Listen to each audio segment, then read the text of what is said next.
Welcome to MetalGodsTV. Hi, this is Pidge from MetalGodsTV, and I'm here with Morris from Tragedy. How you doing, fella? Afternoon. Hi, how's it going? Yeah. So you guys, so obviously I've seen you a couple of times before, I mentioned that, but anyone who hasn't seen you before, hasn't had the pleasure to see you before, what can you describe yourself, guys? What are you about? You know, what do you do? What sort of style do you sing? Well, we are the gods of disco metal.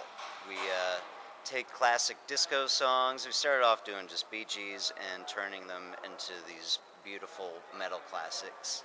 And then it sounds gorgeous, and it'll make you bang your head, it'll make you shake your butt, and then we're also really beautiful to behold. Like Glamorous. We're very glamorous. We're very sparkly. We're extremely muscular. And we spend like we go to the same gym as Manowar, and we actually we spend more time there than they do. You've ever been on tour with them, or have they ever asked you? You know, sort of come along, be a third slot, second slot. We don't speak. You don't speak. No. You guys, you come from New York. You New Yorkers. Yes. You did a Grease track, didn't you, recently? Yeah. Well, we do two songs from Grease. We do the title song, which actually Barry Gibb wrote. A lot of people don't know that. But then we do You're the One That I Want, and we have the video for that kind of went viral. Yeah, slaughtered YouTube. Yep. Slaughtered YouTube with that, didn't you? Yep. Yeah. I mentioned earlier about the you're on tour. You're over here at tour in March. Yes. You said consecutive days. How many days did you?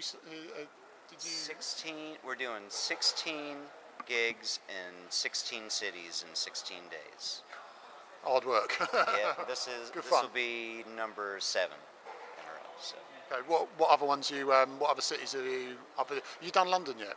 No, that's where we finish. That's the last one at Brooklyn Bowl in London. So you've didn't you do 12 in a row one time? You I said think, 12 in a yeah, row? we usually when we come over here, like our agent is like, okay, so here it is, and we're like, what about these Mondays? She's like, yeah, you're supposed to take Mondays off. We're like, nah, let's book those Mondays too. So I think the most we've done consecutive before is 10 or 11, 12, something like that. Never 16.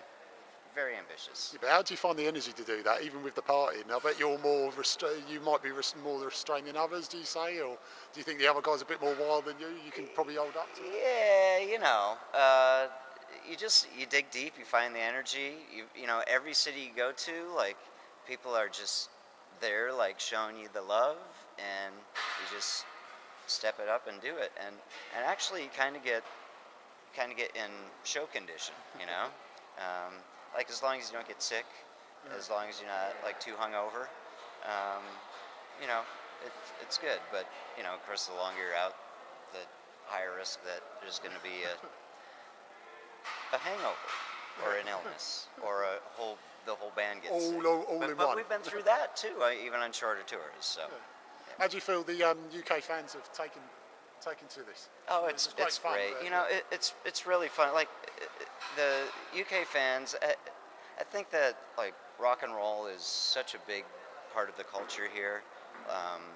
You know, from young to old. Like, in the U.S., it is, like, with certain people, but then, it just isn't with other people.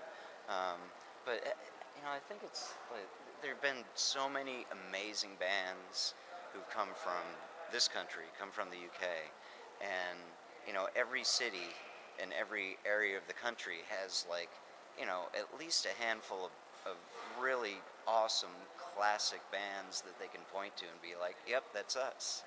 Yeah.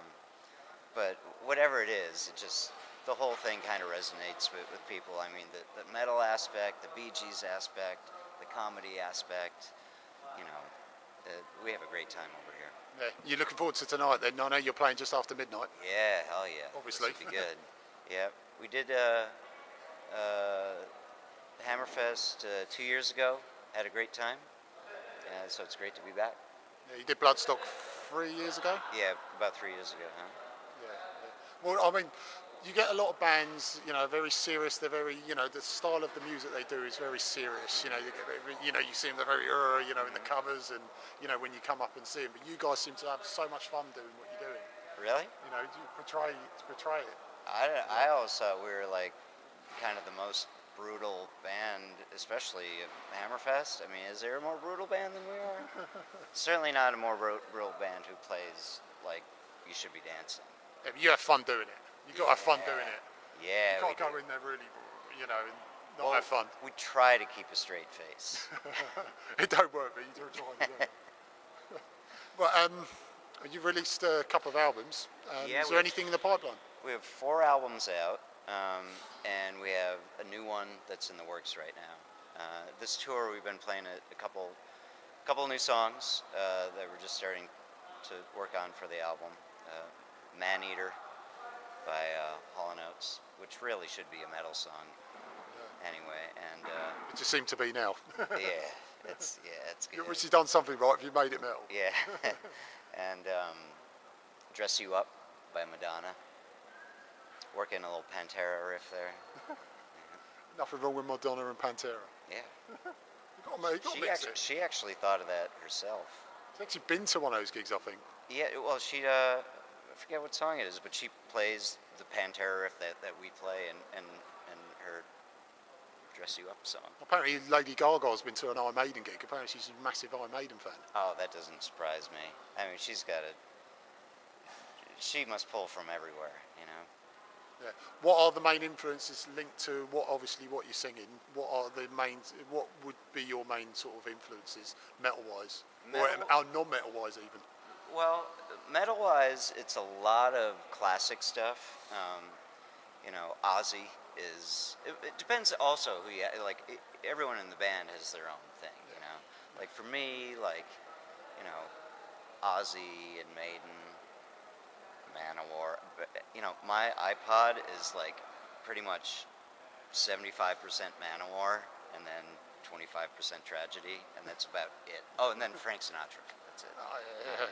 So yeah, Frank Sinatra's my favorite singer, which you wouldn't guess from what I do, but not really an influence on what we do in this band. No, but you never know. You always say a metaller's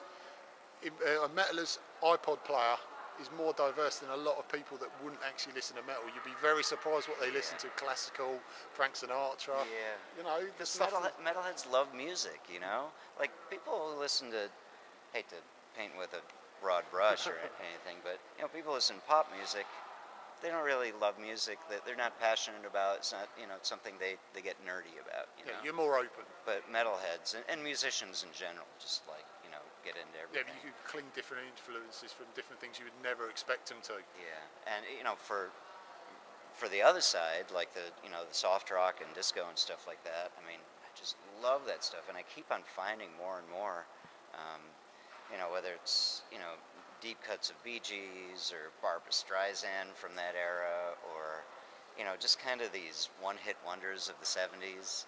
The stuff sounds so amazing, like the recording technology hit a sweet spot, and the musicianship hit this sweet spot. Culturally, it all came together, and it's so funny because it's when Disco Sucks was happening, and just that the tension, between kind of the dancers and the rockers, and so we bring everyone together and we make world peace. Well, you've been going about 20 years now? Is it 95 you started? You guys sort of started? No, we started about 8 or 9 years ago. No, I know you started, some of you sort of see each other around 95 sort of time, but you started 8 or 9 years ago, and you still, 4 albums in that time. That's not bad. Not bad. Yeah. So when do you reckon the new one will be out roughly? You got any time of date, or you just go write stuff first? Not sure yet. Yeah. It will probably be fall of this year, but we don't have a solid date for it yet. Nah, just wait and see. Yeah, I mean, we're still working on it. I mean, we were actually thinking we were going to get it done before this tour, and we're like, we just didn't have quite enough material for a great album, and we won't settle. They won't settle for second best anyway. Right. May God have mercy on your soul.